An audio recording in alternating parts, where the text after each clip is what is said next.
welcome to the Master Control Podcast, episode 3. We watched Obi Wan, episode 3. Alex, what's your thought? Angry Anakin is back. Yeah. I really liked the vibe, the Darth Vader vibe that we kind of got from episode 3, Angry Anakin, and I really loved the light show that they did with the lightsabers. But maybe let's go through the episode from the beginning. So in the beginning, Obi-Wan was trying to contact Qui-Gon, and I was really hoping that we get some Qui-Gon Jinn back and Liam Neeson. I'm not sure if Liam Neeson is on the cast list of Obi-Wan, because it would be really cool to have him back. Did you expect him to be back? No, not really. I expect him to be a voice from the off eventually. I guess when Qui-Gon, when Obi-Wan runs into too many problems. On the other hand, he ran into figuratively too many problems and he still wasn't back. Maybe it's an inner voice thing in between Obi-Wan and Qui-Gon, so I'm not really expecting to see him. Also, Liam Neeson cannot pull off that Jedi hair thing anymore. I don't think so, at least. But that's what Hollywood is for. I mean, seriously, he's too old for that shit. The Disney productions, they are so high class and so high value that I could imagine that any Hollywood celebrity would be eager to jump back onto this track and into this new mainstream media. Except for the ones who play in Star Trek, Why? Of course. Because you're either on one side or on the other side. You cannot play both. And Liam Neeson is in Star Trek? No, but you said everyone in Hollywood. It's not everyone. I don't expect William Shatner to turn into one of the characters at Star Wars. Yeah, I even saw today a rant that he was, I think it was on LinkedIn, that he presented at one of the shows against Star Wars. Maybe I can pull that off later on and share it. Okay. We also had another surprise guest on this episode, and I did not recognize him only after I read about it. Freck the Miner. Did you recognize the voice of Freck the Miner, the guy who drove Leia and Obi-Wan to the stormtrooper checkpoint? No, but I read something about that afterwards. Is Freck the Miner by any coincidence Scotty? No. No, because that would have been then Star Trek, and that would have just killed my theory. Yeah. But okay, let's first go into this one, because Scotty is in Star Wars. And he is in episode 7, the guy who pays out the rations to Rey when she brings in the fat one. The fat one who gives like half a portion. Quarter portion. Right. That's Scotty, the new Scotty. So there you have a Star Trek Star Wars overlap. But Freck the Miner is Zach Braff, Dr. Dorian, JD from Scrubs.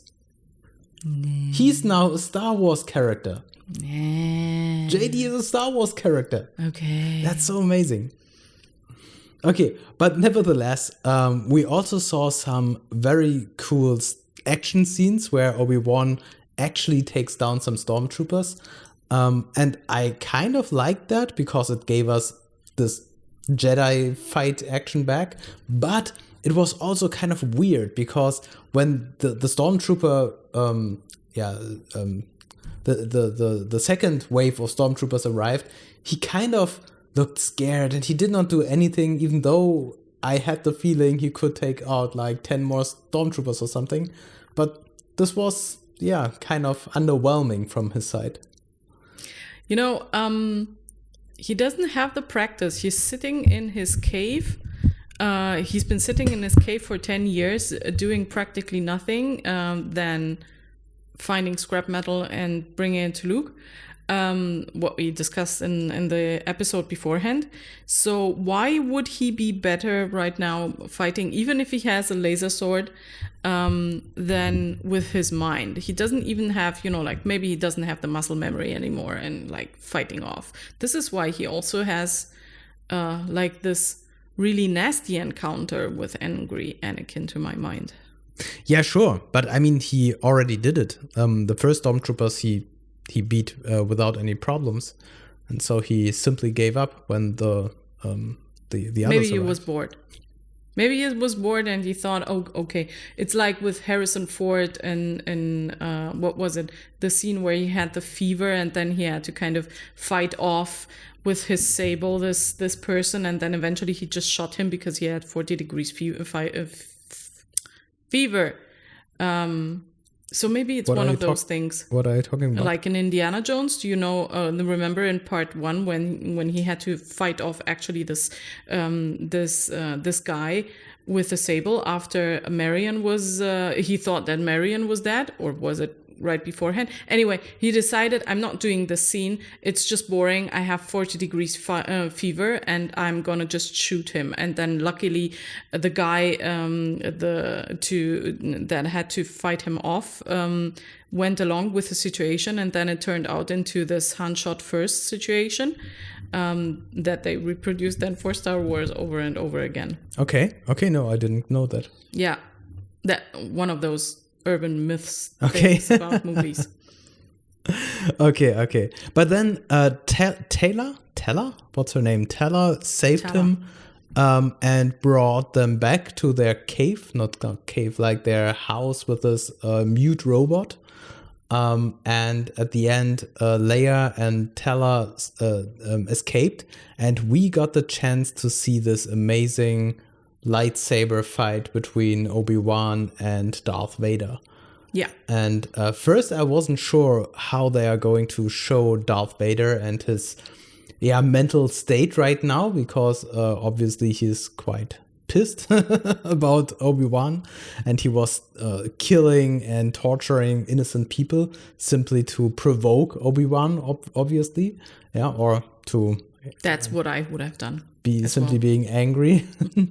But then I really loved the way they showed this lightsaber fight in the dark, with the blue glow of Obi-Wan's lightsaber and the red glow of Darth Vader's lightsaber.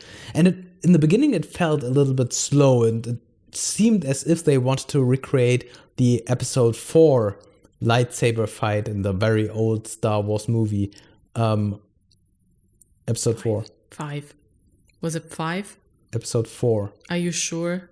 Yes, it's one of the first Star Wars scenes in the whole Star Wars saga, where Obi-Wan faces Darth Vader and dies. Not the Obi-Wan. I'm sorry. I was about Luke and Darth when they fight on the platform. No, I'm not talking about Luke. I'm talking about we are talking about Obi-Wan Kenobi, and Darth Vader, and recreating the epic lightsaber fight between Obi-Wan and Darth Vader, which is epic because back in the day, lightsabers were special. That was. But it was kind of lame because it was kind of two old people just moving their swords. And so after we were used to the high-speed lightsaber fights in the newer movies, what we now saw in part 3 of Obi-Wan felt very slow, because Obi-Wan is moving slow. Darth Vader, he is cool. He's just using like one arm with his lightsaber, but it felt like they were trying to recreate this lightsaber fight in the old movie episode 4. To me, not. It didn't. To me, it felt more like they tried to recreate the Darth Vader versus Luke scene on the platform. If I remember correctly, it was in episode 5 when they meet each other and they have this slash of light and blue. Because I honestly cannot remember what kind of color the Obi Wan Kenobi sword has in episode 4, and I'm quite sure that I remember that Luke had this blue thing and Obi-Wan had a green one, but yeah, prove me wrong. Yeah, but it's not only the colors. I was thinking about it was the colors. the pace and the Well, the pace thing is, did you notice, and talking about pace, did you notice that Obi Wan Kenobi, that Darth Vader actually has the same voice as in episode 4, 5, and 6? Yeah. So Sir James, come on. What was his name? James Earl Jones. James Earl Jones. I was about to mix him up with the Battlestar Galactica. James, almost. James Earl Jones. So they took actually the sound of it from 4, 5, and 6, and so this is why I didn't focus on the speed of the scene itself. I was so focused on the voices and the sounds that I didn't take into account that the speed might be something that they tried to recreate for number 4, because I was so focused on the sounds and the colors. I'm sorry. Yeah, and Darth Vader tries to recreate another scene. It was the burning scene from episode 3, where Obi-Wan now seems to have some burning scars, and I'm really curious to see how the next episodes, if they just shake it off, like, oh, it was painful and nothing else, or if we are going to see now something like a scarred Obi-Wan with some burning damage, even though we know his face should not be impeded, because in episode 4 we know he's got a perfectly fine face. The story does not seem to plan for some burning scars. So we do have a Burning Man situation. Yeah. It's a festival. There's a lot of lights and neon and stuff. And there are words thrown at each other. So if I'm not mistaken, Darth Vader tells Obi-Wan, "It's your turn for pain right now," or something like that. You're gonna feel the pain. And it's like he's eager to punish him for everything that he went through. I do kind of understand it. I was wondering that he didn't cut off his limbs, all of them. Yeah, that's basically it. Oh, and I was thinking about Two-Face all the time from Batman. Yeah. Yeah, right. He was pressing him down into the flames. Yeah. Yeah, and it felt, on the one hand, unnecessary, because Darth Vader definitely had the upper hand in this fight. He could have killed Obi-Wan at any time, but he was so eager to make him pay to hurt him. Yeah. And so he kind of lost his chance, and Obi-Wan and Tala escaped in the end. And we didn't talk about the third sister yet, because she played a smaller role in this episode, but in the end, she was able to find and capture Leia. Yeah, but you took away my chance to say that Darth Vader was waiting for vengeance for the last 10 years. Yeah. And so, I mean, if you got roasted in the past, what would you have done? I probably would have done the completely same thing. Like I said, I would have cut his limbs off and then let him kind of do the barbecue thing a little longer. Also add some salt. Tala, I know. Getting to the important stuff. Tala managed to bring Leia, or show Leia the way out. And the third sister, the third sister is very ambitious. I think we established that already in the last episode. I think she's gonna play a bigger role than we gave her credit or give her credit for. I was wondering if she would instantly kill Leia. Obviously, we know that that's not going to happen. Spoiler alert. Obviously. But then she's enraged too. On the other hand, I constantly feel like maybe she's on the light side, on the bright side of the power, and she tries to put her hands onto Leia and bring her away. I don't know why I have those good vibe feelings with her, even though she's so ambitious, but I feel like she's going to be the twist that we need in the story, to my mind at least. Yeah, I think she could bring a twist, but I don't think that she's inherently a good character, because her motivation is obviously to please Darth Vader, Lord Vader. But I also think that there will be some twist, especially because she's so competitive with the other Inquisitors. And so I have the feeling that she's going to kill all the other Inquisitors because she's... a double agent? No. As I said, I don't think that she is fighting for the good side, but she is a selfish person. And I think she does not want to share any power with the other Inquisitors. And she wants to be Darth Vader's right-hand person. And so there's no place for all the others who try to do the job that she is supposed to do. I do have a different theory about that. What? I do have a different theory about that. What is that? My theory is that she's a double agent and she's trying to get hold of Leia and Obi-Wan and everyone, and kills off the other Inquisitors in order to protect Leia and Obi-Wan. And this is why she wants to be the first one to find them. She's going to come up with a really neat story how to please then Darth Vader, or eventually kind of send him in the wrong direction then eventually. But if I would have written the story, I would put her in the position to be the double agent, and then maybe not for the bright side or for the light side, or what do you call it anyway in English? I don't know. We always only say the dark side of the Force. We never talk about the opposite of the dark side. What's the opposite of the dark side? The sunny side of it. Sunny side up. Okay. The sunny side up situation.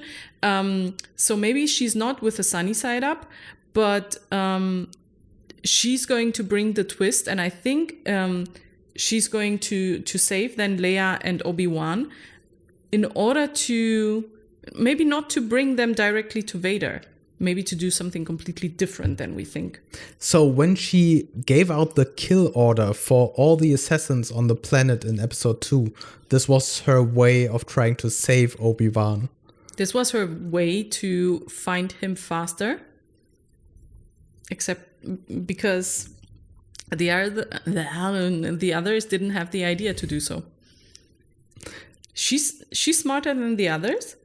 It does not feel smart to give out a kill order for the person who you want to save. But it actually worked because she saw where the fight was going on and she could interrupt all of that. I'm betting against this. Okay, so the bet is on. I'm saying she's the sunny side up side and trying to save Leia and Obi-Wan, and you're saying she's the darkest of all. Yes. Okay, well.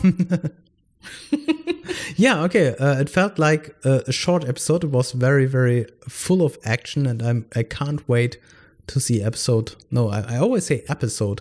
Part 4 of Obi-Wan very soon. Do they call it parts or episodes? They call it parts. Episodes are the movies. Yeah, and right. This is now Obi-Wan Part 1, Obi-Wan Part 2.